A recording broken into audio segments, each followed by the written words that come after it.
Direktor, meron lang mga nagsasabi dito na parang napapansin yata daw po nila yung mga Duterte supporter katulad po ni dating Congressman Mike Defensor. Etong si Mabanta, ina-affiliate din po at iniuug na yung kanyang pangalan sa mga Duterte para daw po yatang iniisa-isa yung mga Duterte supporters. Ano pong reaksyon nyo Isama nyo na doon? rin po si Jason.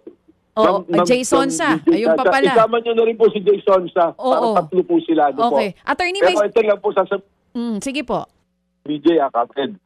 Ako po yung nag-assume sa opisina noong February 23. At on record po ito, hawak ko ang records po, ang amin pong naging total na successful operations po mula February 23 ngayon ay nasa 192 po. Indicted po lahat yan. Napailad po lahat ng kaso. Doon po sa 192, ilan yung tatlo yung nagsasabi na iniisa-isa pinupolitika. Napakasimple po eh. Ako po dito at ang buong NBI force po, napaka-unfair po. Hindi na po sa akin, dun po sa mga men and women ng NBI na professional na dinatan ko rito. Para sabihin na pinipili. Kasi tatlo po yan eh. At lahat po may basihan.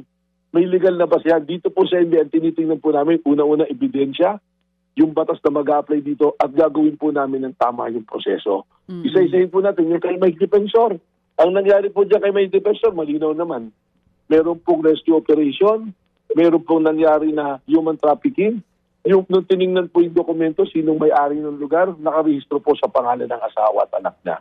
Yung kay Jason sa po, we enforce a valid order from the court. Wala naman po sa amin yun na hindi naman kami para magtanong kung ano ba dapat to, ba't nilagay mo dito, not billable, ganyan, ano po.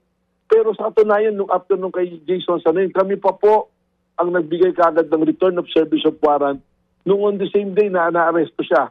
Dahil gusto namin magkaroon ng linaw sa korte kung tama ba yung naging mandato de arresto. Kaya naman doon na following day, May 2, Saturday, naglabas po ng order yung court na pwede siya mag-bail ng 10,000. Ano po?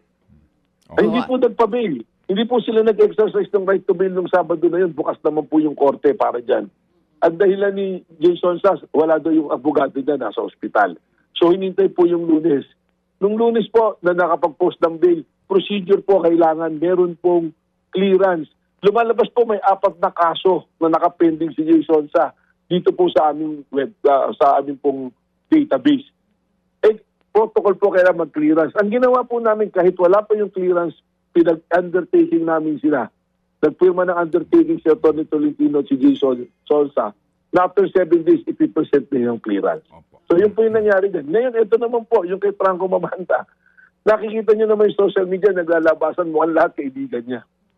At ako po mismo, hindi ko nga alam yung peanut gallery na yan eh. Hindi po ako nakakapanood dyan. May ebidensya rin po, may reklamo. So, 192, tatlo, mahirap naman po yata laging sasabihin pag sila na-aresto. Kasi, DDS, kasi lumalaban sa gobyerno. It will send a wrong signal sa mga criminal minds pagka ganyan po ang magiging pamantayan. Halimbawa po, group of 5, makakilalang tao, nag-decide silang magtayo ng drug ring. Mag-i-import sila ng mga drugs para i-distribute po sa bansa natin. At ang gagawin nila, aktibo sila sa social media, kinikiliti sa isang gobyerno, nagrarally-rally pa sila. Para pag hinuli yung drug ring nila, sasabihin, pinupolitika kami. Hindi po yata magandang pagawain yan. It will send a wrong signal po sa law enforcement. Basta kami po rito, ang tinitingnan po lagi namin, ebidensya at proseso, hindi po emosyon, hindi political belief, hindi opinion. Proseso, batas po, ebidensya, yan po yung ating titingnan. Mga kapatid, patuloy po kayong tumutok sa 105.9 True FM para sa totoong balita, impormasyon, music and entertainment. Mag-subscribe sa aming YouTube channel at podcast at sundan nyo kami sa Facebook, Instagram, X at TikTok sa True Network PH. Bisitahin din po ang aming official website, truefm.ph. At panoorin din kami sa True TV Signal, Channel 19. Kami po ang 105.9 True FM. Laging true sa'yo, kapatid.